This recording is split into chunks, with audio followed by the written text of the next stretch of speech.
오늘 이 133편은 석절로 되어 있는 짧은 시지만 우리들이 아끼고 우리들이 잘 마음에 기억하고 있는 시 가운데 대표적인 시 가운데 하나라 그렇게 볼 수 있습니다.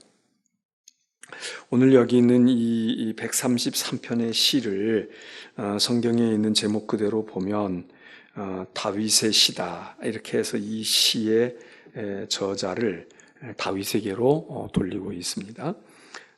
시인들이 여러 시인들이 있지만 시 그러면 다윗을 우리가 아주 제일 먼저 떠올리게 되고 그리고 다윗의 시는 정말 많은 사람들에게 그렇게 사랑을 받고 또 아낌을 받는 그런 시인데 이 시를 다윗의 시로 이렇게 이름을 그렇게 붙이고 있습니다.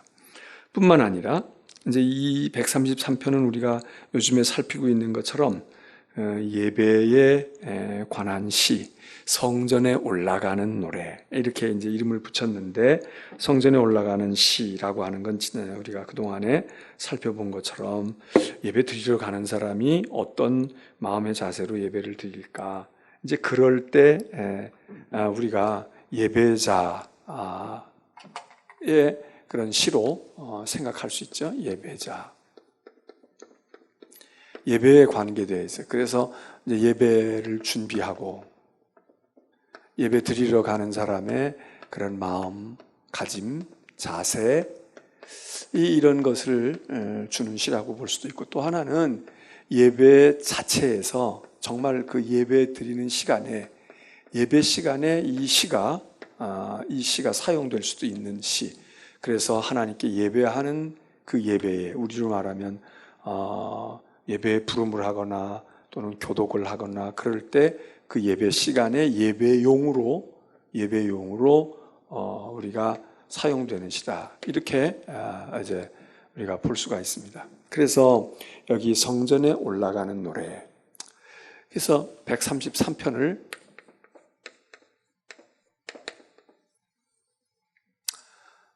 다윗의 시, 저자로 보면 다윗의 시라 이렇게 하고 내용으로 보면 성전에 올라가는 건데 성전에 올라간다는 얘기는 이런 예배하고 관계가 있는 예배의 시라 그렇게 볼 수 있고 그래서 예배의 시 그런데 뿐만 아니라 이 133편을 우리는 또 어떻게 볼 수도 있느냐 이 시가 여기 보면 보라 형제가 연합하여 동거함이 이렇게 얘기하고 있어요.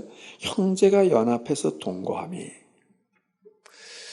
이 형제라고 하는 말이 이제 가족을 의미할 수 있거든요. 가정.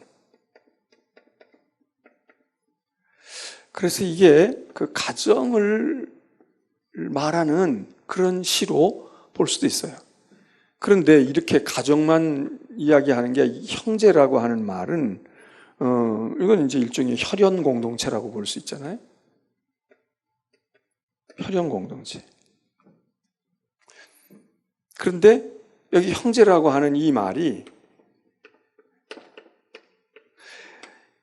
혈연 공동체뿐만 아니라 가정일 뿐만 아니라 이게 넓게 확대를 하면 민족 공동체일 수 있어요. 이스라엘 민족 또 여기 형제라고 하는 말을 이렇게 이제 혈연 또는 민족 이렇게 볼 수도 있지만 여기서 얘기하는 예배라고 하는 것 관점에서 연결을 지어서 본다고 하면 이거는 신앙 공동체 또는 예배 공동체 바로 지금 우리처럼 이렇게 예배드리는 무리들 예배드리는 우리가 다 그리스도 안에서 형제 자매 이런 얘기를 하니까 그러니까 예배 공동체 신앙 공동체 또는 이제 이게 좀 뭐 성서학을 이야기하거나 이렇게 신학을 공부할 때는 제의 공동체 제사 드리는 의식 제의 예배라는 말인데 리추얼이라고 하는 말을 우리가 쓰는데 제의 공동체 그러니까 같은 거예요. 신앙이라고 하는 것 속에 이제 핵심이 예배인데 그래서 어쨌든 여기 형제가 연합하여 하는 이 말은 공동체의 시 어떤 개인이 아니라 공동 무리, 또 그 무리가 그냥 이렇게 그냥 모여가지고 숫자만 몇 되는 게 아니라 그게 뭔가 다 끈끈한 무슨 연결이 되어 있는, 그게 가족일 수도 있고 넓게 보면 민족일 수도 있고, 또 하나는 하나님 앞에 예배드리는 믿음의 형제 자매들, 그 형제란 말이죠. 그래서 이 시편 133편은 예배, 가정, 이런 것이 같이, 그래서 이 시편의 이 내용과 모습이, 이게 교회 공동체 믿음의 사람들의 모습이 이래야 되고 가정의 모습이 이래야 되고, 그러니까 우리가 이제 추석이 내일서부터 연휴 들어가는데 추석에 우리 가정 예배를 드린다. 그럴 때 그 가정 예배 드릴 때 이 133편도 아주 좋은 본문이 될 수 있는 거죠. 뭐 추모하고 조상들에게 감사하고 이럴 수도 있지만, 우리가 이 추석에 가정 예배를 드릴 때에 우리 가정이 어떠해야 될까? 어떤 가정이면 좋을까? 이 133편. 또 예배 드리러 가는 사람이, 예배 드리는 자의 마음이 어떠할까? 바로 이 예배자에게 주는 그런 가르침과 교훈도 될 수 있기 때문에 이 133편은 여러 가지로 우리들에게 아주 좋은 그런 이렇게도 볼 수 있고 저렇게도 볼 수 있는 그런 거죠. 그러면 이 공동체가 가지고 있는 그 성격, 그 예배 공동체가 됐든 가정 공동체가 됐든 그들이 가지고 있는 이게 어떤 것이냐? 여기 보면은 형제가 연합하여 동거함이 어찌 그리 선하고 아름다우냐? 선하고 아름다워야 합니다. 이게 가정이고 이게 교회의 성도들의 모습이 아니겠어요? 선하고 아름다운 거. 어찌, 그 말은 얼마나, 너무나, 정말, 이제 이런 그 감탄사로 볼 수가 있는데, 선하고 아름다운 것. 가정은 선하고 아름다운 거죠. 교회도 선하고 아름다워. 근데 그 선하고 아름다운 것이 어떻게 함으로? 형제가 연합해서 동거한다.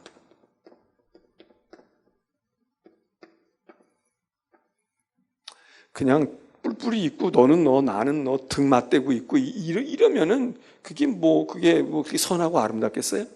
연합하고 그리고 동거한다. 함께 거한다. 함께 산다. 더불어 함께.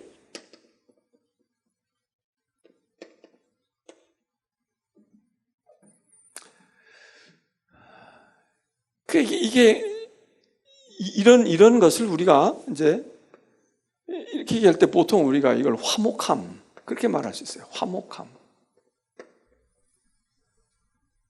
아주 서로 가깝고 그리고 평화가 있고 이런 화목함인데, 이게 바로 가정의 가치고 이게 신앙 공동체의 가치고, 또 넓게 보면 민족도 이런 화목함이 있어야 되잖아요. 지금 우리 사회는 과연 이런 형제가 연합하여 동거함의 아름다움을 우리가 말할 수 있을까? 우리가 지금 화목한 그런 과연 민족일까? 우리는 각을 세우고 날카롭고 불신하고 이러는 게, 이거와는 거리가 좀 우리가 그랬으면 좋겠다. 오늘날 가정도 마찬가지거든요. 가정도. 지금 우리는 이제 일부 일처제에 이렇게 근거해서 한 남편과 한 아내, 그래서 같은 아버지 엄마 밑에서 자녀들이 이제 태어나니까 별 문제가, 또 더군다나 요즘에는 하나씩 낳거나 많아야 둘 이 정도밖에 안 되는데 가족이 많아 본단 말이에요. 대가족이 된단 말이에요. 설사 일부 일처제라고 할지라도 할아버지가 계시고 할머니가 있고 그리고 여기 이제 큰 아들, 작은 아들 해가지고 형제들이 있어가지고 또 여기서 자손을 낳아. 그러면은 한 3, 4대가 같이 살게 되면 이게 다 한 부모 밑에서, 한 할아버지 밑에서 나온 자녀들이니까 다 가족이지. 그런데 그 안에 첫째냐, 둘째냐, 셋째냐, 이게 왜 없겠어요? 또 하나는 이 구약시대는 일부 일처제가 아닌 거예요. 그러니까 아버지가 하나이면 부인이 둘씩, 셋씩. 우리가 사실 다 요즘에 아브라함, 이삭, 야곱 이렇게 얘기하지만 우리 머릿속에는 당연히 아브라함 부인이 하나처럼 생각하고, 그리고 이삭도 야곱도 하나처럼 생각할 거라고 하지만 요즘의 가정관이나 요즘의 생각으로 해볼 때에 사실 그거하고 거리가 멀잖아요. 만일 오늘 우리가 부인이 둘씩 셋씩 있었다. 그러면 여러분들 그런 사람 설교하고 그런 사람이 기도하고 그런 사람이 장로 되고 그러면 여러분이 은혜가 되겠습니까? 암만 믿음이 좋고 암만 인품이 좋고 암만 그래도 저런 게 다 있어요. 어떻게 저렇게 할 수 있어? 그러지 않겠어요? 근데 따지고 보면 사실은 이거 아브라함과 이삭 야곱 시대에는 모세가 그러질 않았어요. 아니면 다윗 왕이 그러질 않았어. 부인이 하나인 사람이 어디 있어요? 다 그러니까 그 시대의 문화와 그 시대의 것은 지금 것과 다르다고 하지만 그러나 인간의 본능은 같아서 여기 다툼이 안 일어나겠어요? 다툼이 일어난다고. 더군다나 이게 지금 농경 문화나 이렇게 돼 있어가지고 큰 집 작은 집이 있어가지고 이렇게 집을 하나씩 지어주고 이렇게 있는 것도 아니고 이 유목민들은 같이 지내잖아. 같은 텐트 속에서 같이 지낸다. 그리고 움직일 때 같이 움직여. 그러니까 그 안에는 어떻게 보면 너무나도 형제가 연합하여 동거하는 거기에 이 화목함이 있는 게 당연한 것처럼 보이지만 당연한 게 아니에요. 거기 갈등이 있고 암투가 있고 다 야곱도 그 부인 넷이 얼마나 암투를 벌려요. 예? 야곱의 부인들이 말이지.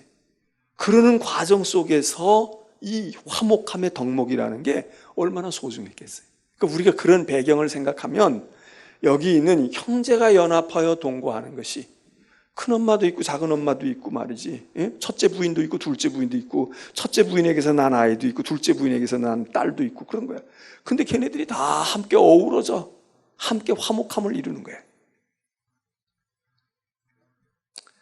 이게 오늘날처럼 한 부모 밑에서 한 자녀 두 자녀가 있는데도 부모하고 성격이 안 맞고 부부끼리 성격이 안 맞고 이런 얘기가 아니란 말이지. 여기는 지금 이런 많은 사람들이 유목민이 가지고 있었던 그런 문화적인 환경적인 이런 것을 통해서 그럼에도 불구하고 어떤 가정이 말해요.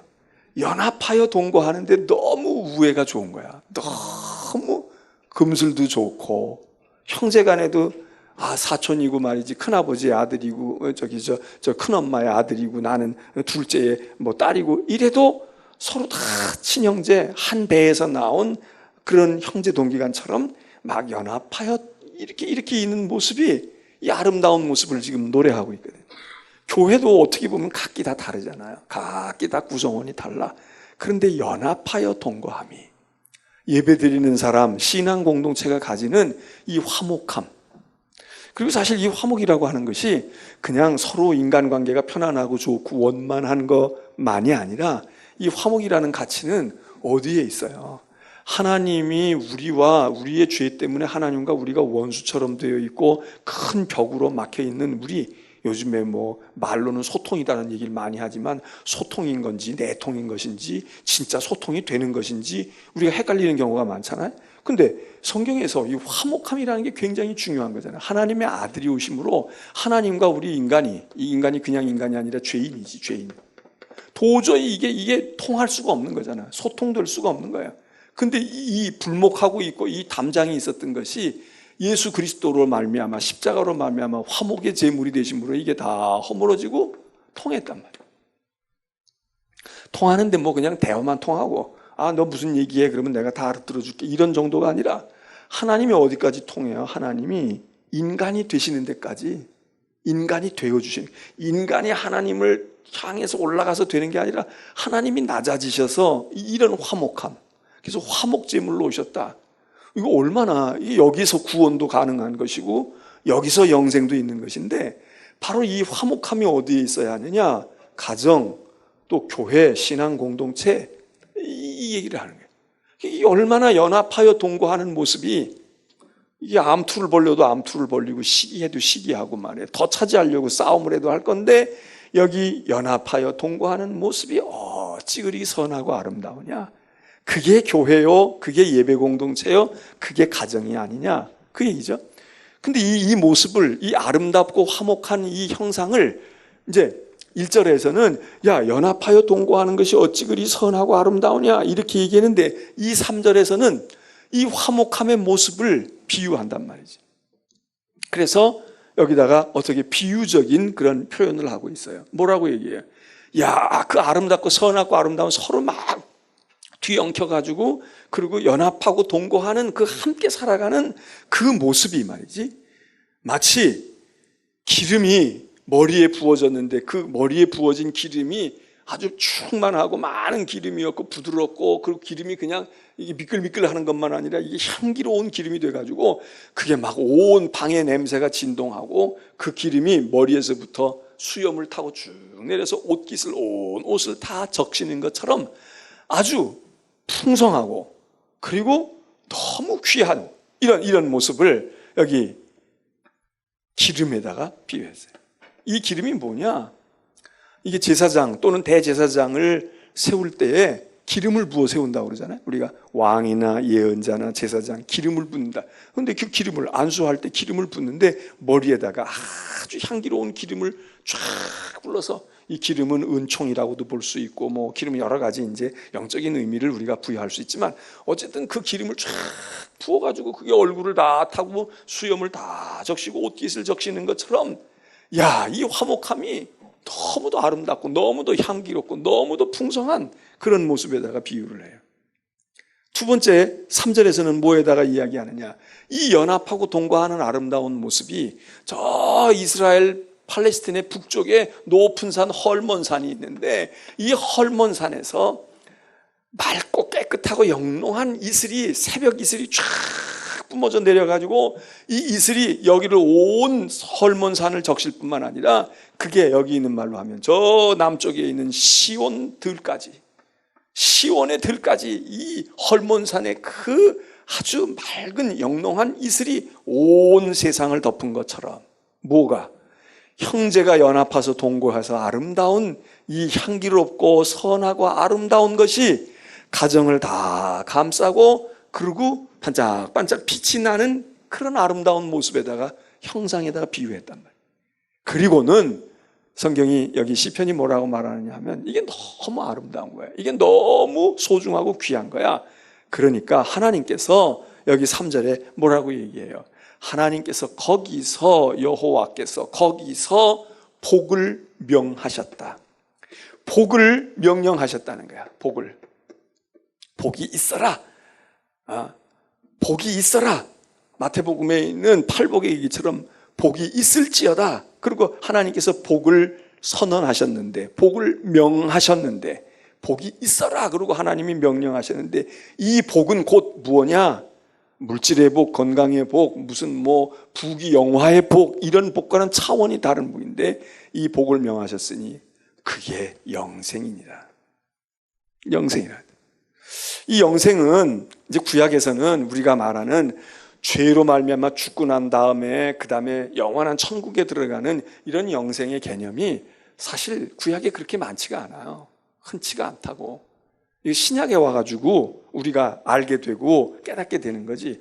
구약에는 그냥 죽고 난 다음에는, 음부에 죽고 난 다음에 누가 그거 신우사의 일을 누가 알냐? 뭐 이런 얘기를 하는 거예요. 누가 그걸 알겠어? 사람이 지금 있는 일도 모르는데 나중에 일을 뭘 알아? 몰라. 이런 거예요.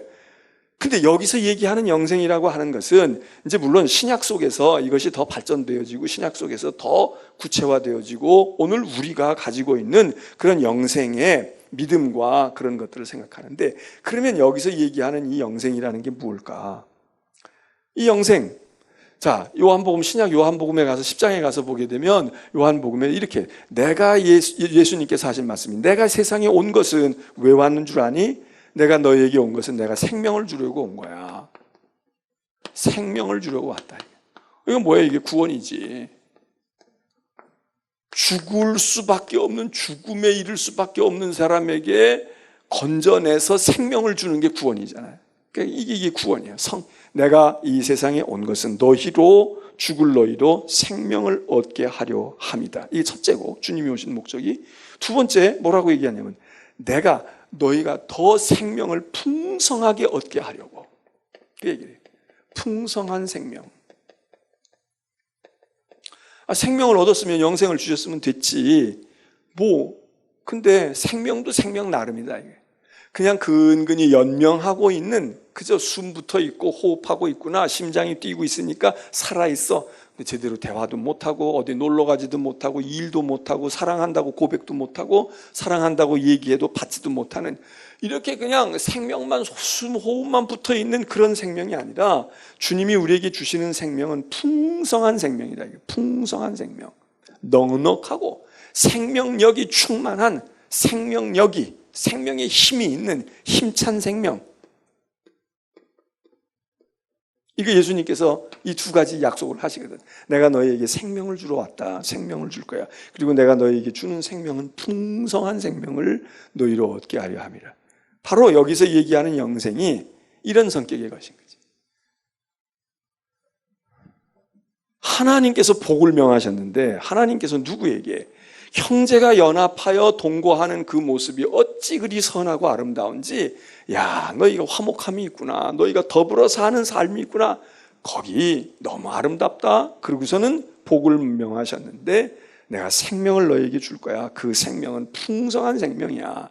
이 풍성하다는 말은 양적으로 풍성한 것도 있지만 또 하나는 이 생명이라고 하는 것이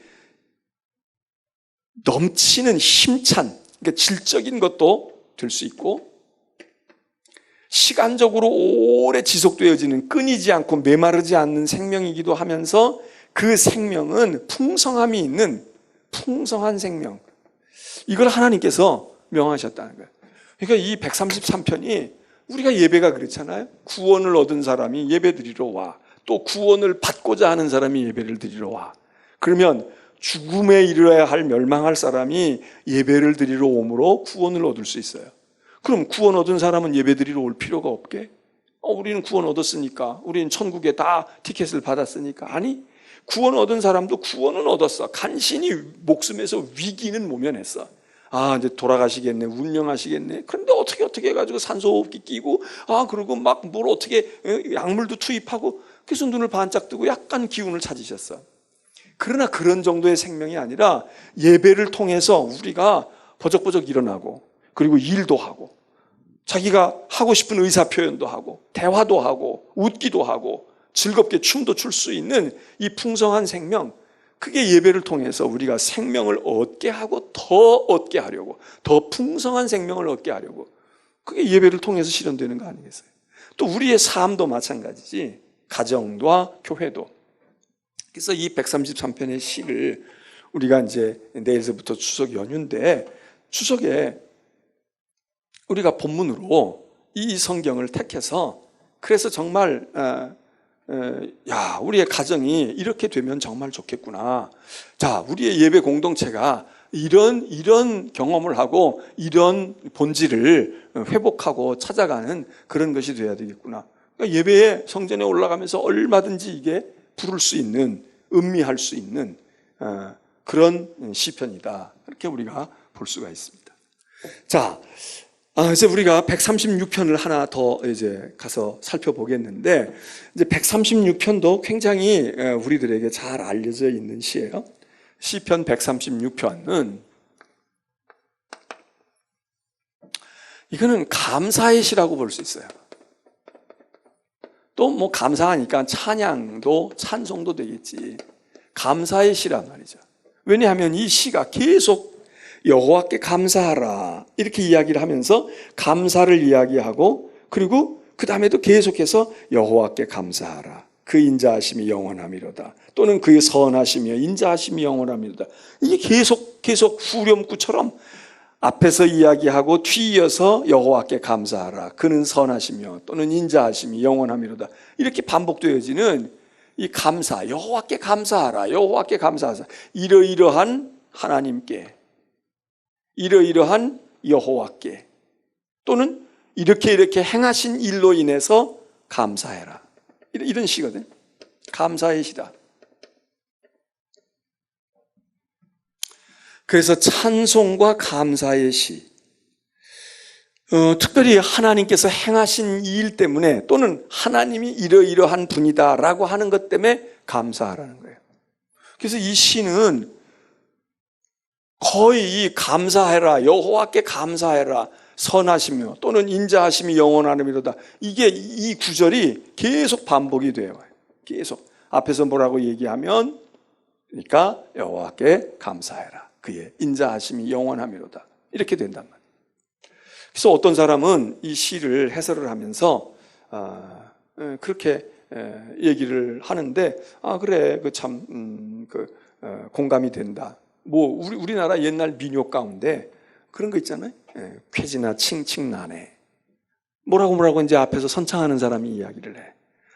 참 이렇게 좋은 풍요의 가을에 이런 풍성한 오곡이 있으니 어찌 우리가 기쁘지 아니할까?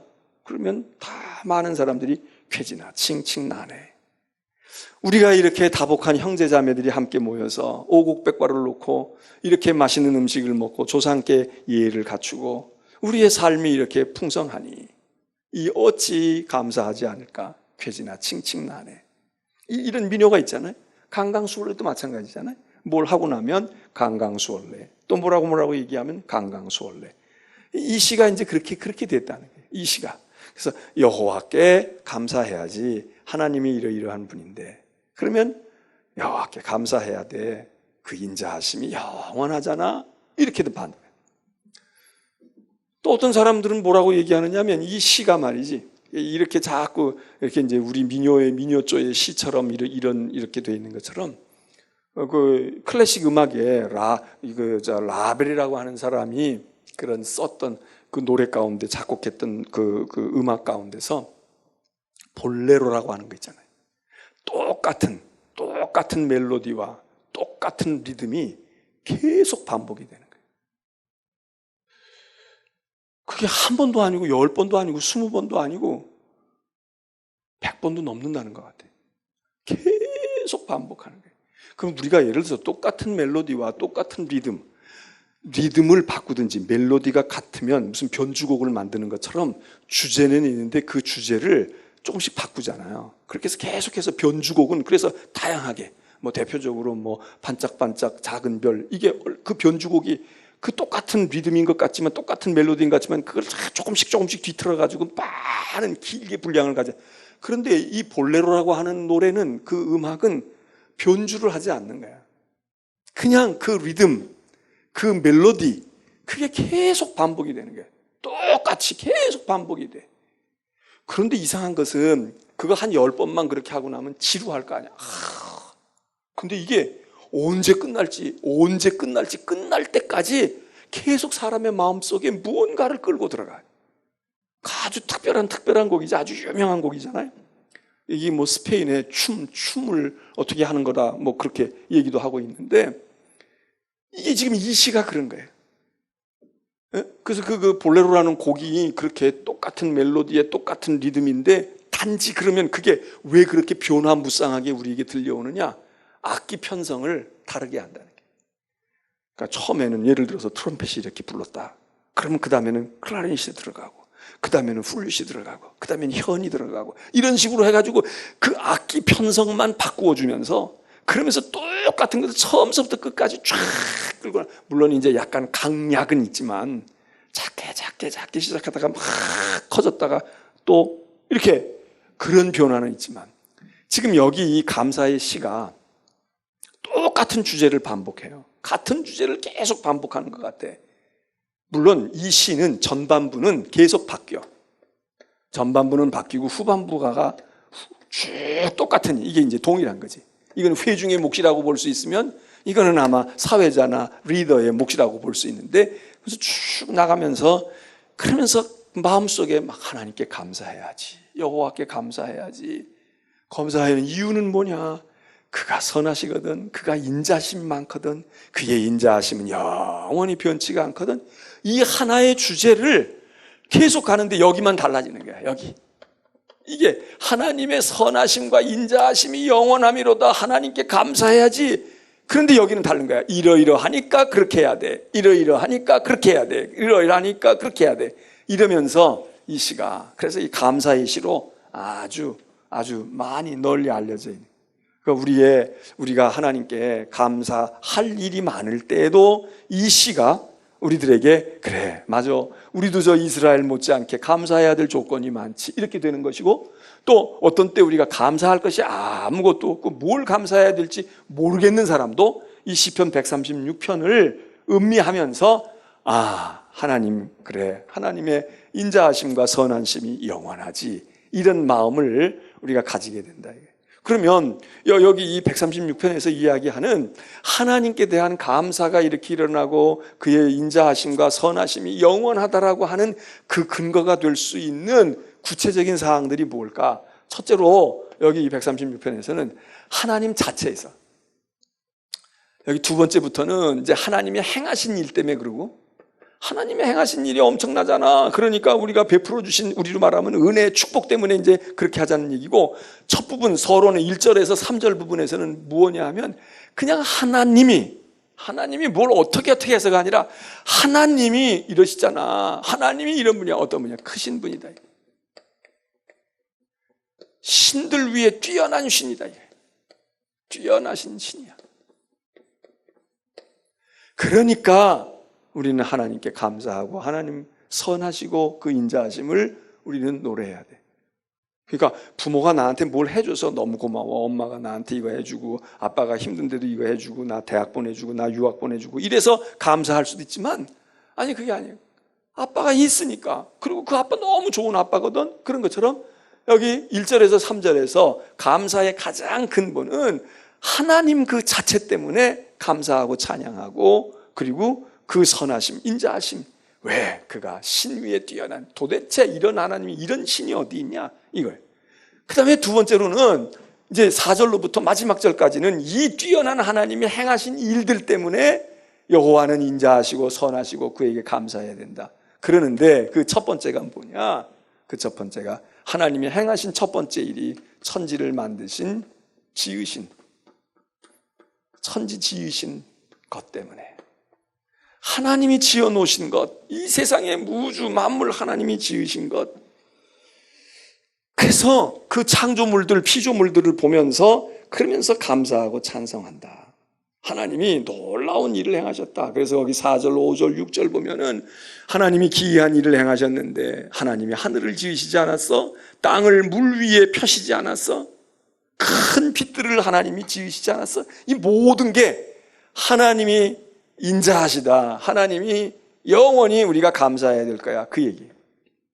두 번째로는 그렇게 천지의 우주 만물을 통해서 하나님은 이러신 분이야, 이러신 분이야. 그렇게 인자하심을 노래하지만, 그 다음에 두 번째로는 역사예요, 역사.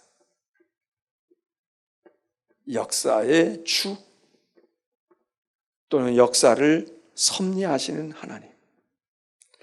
역사 가운데서 많은 일들을 겪잖아요. 이스라엘 백성들이, 대표적인 건 애굽에서 해방을 얻게 되어지는, 홍해를 건너서 구원을 얻게 되어지는 거, 잊을 수가 없는 거지. 야, 하나님이 우리를 건지셨잖아. 우리를 구원하셨잖아. 요단강을 건너게 하고, 광야에서 많은 일들을 겪게 하고, 바벨론에서 구속함을 입게 하고, 그리고 많은 어려움 속에서 자기들을 건져내 주시고, 목자가 되시고 구원자가 되시는 하나님. 이 역사, 우리로 말하면, 개인으로 말하면 우리의 인생, 내 삶 속에서 나 오늘까지 살아오는 동안에 우리가 해, 달 지으신 건 다 공통점이잖아요. 다 그건 누구나, 저 해는 누구나 다 그거는 같은 거예요.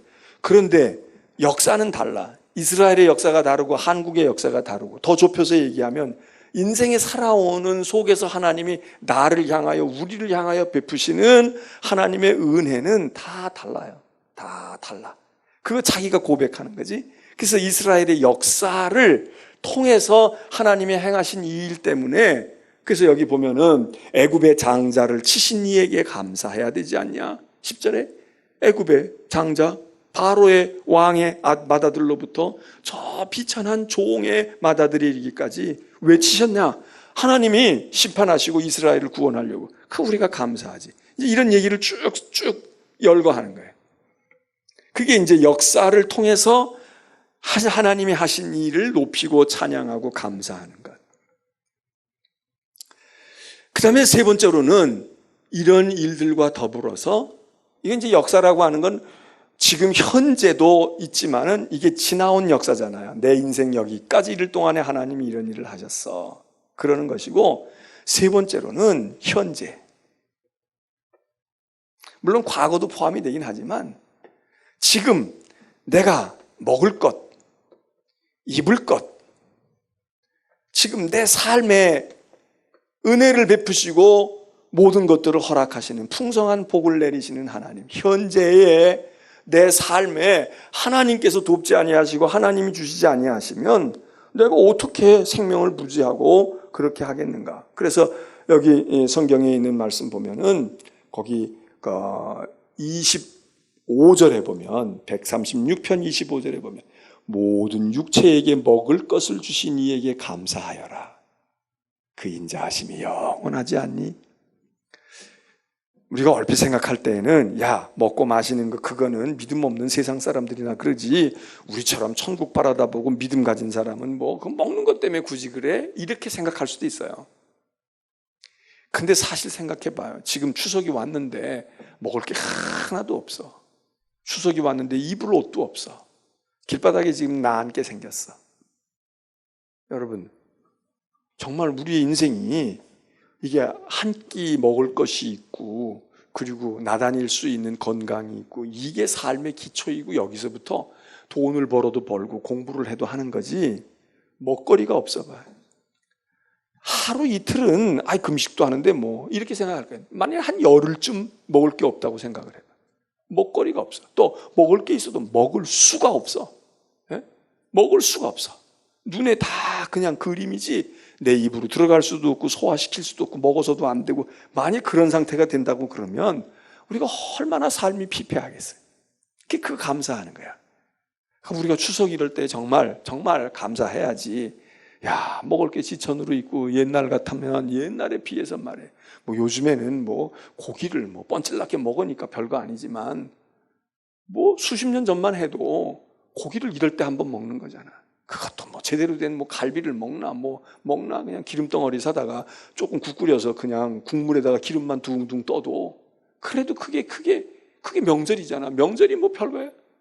두부 한쪽 넣어서 돼지고기 비계 넣고 그냥 끓여놓고 그게 명절상이라고. 그게 명절상이야. 그냥 집에서 기르던 닭 있으면 닭이라도 한 마리 잡으면 그것 가지고 뭐 찢어가지고도 하고 뭐하고도 하고 해가지고 그냥 동네방네 장치하듯이. 근데 요즘에는 뭐 그러지 않잖아요. 우리가 생각해보면 참 우리의 삶은 먹거리는 풍성해지고 우리의 생활에 필요한 것들은 넉넉해졌는데 반대로 우리가 지금 무엇이 가난이 들었어요? 감사가 가난이 들었어. 그러니까 옛날 같으면 요만한 것 때문에도 감사하는 거지. 근데 지금은 닭 한 마리 가져다 주고 소 한 마리를 가져다 줘도 예전에는 그냥 기름 덩어리만 한 덩어리 얻어와도 그거 가지고 부침개도 해먹고 그거 가지고 찌개도 해먹고 이렇게 하면서 그냥 그거 감사한 거야. 근데 지금은 그러니까 딴 거는 풍성해졌는데 이 감사가 메말라 버린 거고, 예전에는 먹을 것은 없었는데 지극히 작은 것 조그마한 것 하나만 있어도 그게 그렇게 감사하고 그게 그렇게 좋을 수가 없는, 이게 과연 어떤 게 우리 인간의 삶을 정말 더 귀중하고 아름답게 만드는 것인가? 우리가 한번 생각해 볼 필요가 있어요. 여기 보면 먹거리를 주시는 하나님, 현재 내 삶에 오늘도 먹을 게 있네요. 오늘도 이렇게 이걸 주셨네요. 그거 감사한다. 그게 이제 시편 136편이 이야기하고 있는 그런 감사의 시의 내용이에요. 감사하고 영원하다, 인자하심이 크시도다. 여기 앞부분은 바뀌었으니까 지금 여기에 있는 것은 현재 진행형이야. 우리는 우리의 것으로 여기다가 대입할 수 있어요. 이러이러하니 하나님께 감사하고 하나님의 인자하심이 영원한 것 아니야? 이러이러하니 그런 것 아니야? 이거는 똑같아. 100년 전이고 1000년 전이고 오늘 똑같아.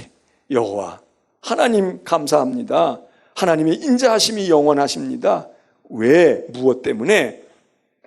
여기 우리 각자가 여기 우리의 삶으로 거기 적용하고 그렇게 할 수 있어요.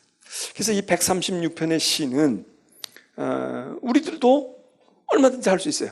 이 부분이 있으니까 이 부분 앞에다가 우리의 것을 넣는 거예요. 우리의 역사를 말하고 우리의 인생을 말하고 내가 지금 누리고 있는 것을 말하고, 그러면 136편은 더더군다나 이제 나의 시가 되고 내 믿음의 고백이 되는 거지. 자, 오늘 저녁에 두 가지 시를 얘기했어요. 133편과 137편, 136편 두 개의 시를 우리들이 나누어 생각을 하는데, 이게 다 이제 하나님께 예배하는 예배자의 모습일 수 있고, 또 133편은 우리의 가정 공동체, 믿음의 공동체의 모습이어야 하는데, 우리가 그렇지 못하구나, 그런 마음을 가지고 우리가 이 시를 대하면 우리가 하나님께 특별히 예배하는 예배자로서의 그런 시로 133편, 그리고 136편은 우리의 삶의 감사의 시, 그렇게 여러분들이 믿음 안에서 여러분의 것으로 잘 활용하고 여러분의 시로 또 가다듬어서 그렇게 행하시면 좋겠습니다.